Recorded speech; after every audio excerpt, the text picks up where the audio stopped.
the IEBC has already approved the signatures, which were over 1 million collected from Kenyans who agree with the change of the constitution. It is not abolishing the old constitution, it is just amending some parts which perhaps were not good enough, because a constitution can never be a static document. Therefore, it is a dynamic document. It is a document which is subject to review depending on the experiences which people have had.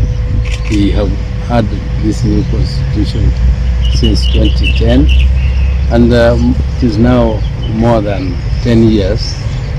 So Kenyans already know which particular parts are good and which particular ones are not very good for them. The one which has been very effective, I know many people feel the same as I do, is the devolution. The devolution has created structure in the rural areas which have created employment. It has also devolved funds for development to those areas, which is very significant, which is unrivaled since independence. So we have never had such developments coming to the rural areas and villages, opening up roads or having access to electricity and also water, access to water systems. So this new dispensation, which is the BBI, is going to make it possible to devolve more funds, because the current constitution only allows devolution up to 15%. But the BBI now is proposing to increase that amount to 15% of the previous approved national budget, or audited national budget, which is going to make a big change, particularly in the rural areas where development has been massive and has not reached the ordinary person.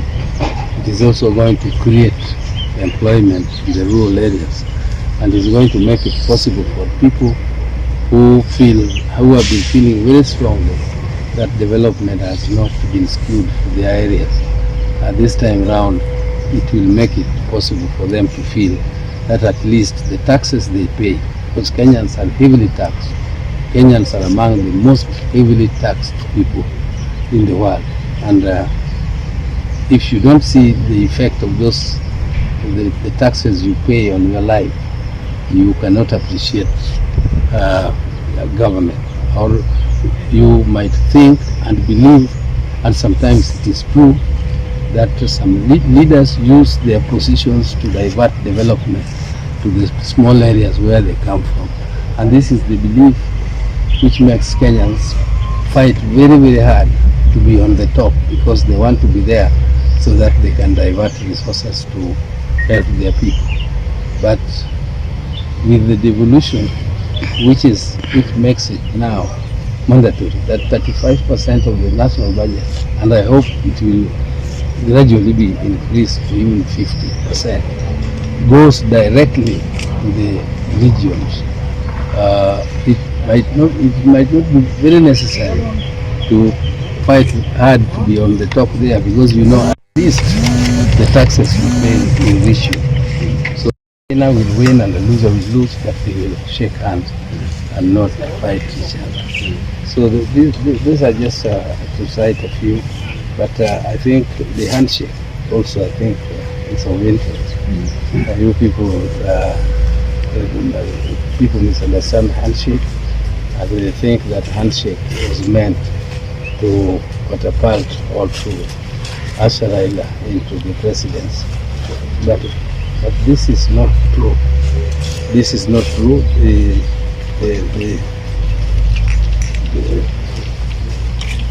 BBI was meant to bring peace to the country. The two sons of the founders of this nation, Jomo Kenyatta and Jaramogi Oginga Odinga, decided to come together to shake hands so that Kenyans can come. It is not that it is, I mean, Kenyans are Luos and Kikuyu. this is the whole of Kenya. Because when Kenyatta was working with Jaramogi closely, there was peace in the whole of the country. When Raila said Kibaki tosha, there was peace in the whole country. It was for all Kenyans. It was not for one single person. So we hope that this handshake will produce the BBI which we are fighting for, which will make the elections free and fair. And it is not that Raila expects to be given power by Uhuru. No, power. Raila has been fighting and he's not taking. He doesn't want power for himself. Power is for the people. He has ideas which he thinks will move this country further from where it is and eliminate some of the very negative aspects which we will put him into detention forever. So he is not fighting for his personal gain to be president so that he can gain personally. So I think the handshake is going to achieve what it is meant to achieve. But if the President Uhuru Kenyatta wants to support Raila, well and good. But if he doesn't, it is also his democratic right, and we are not.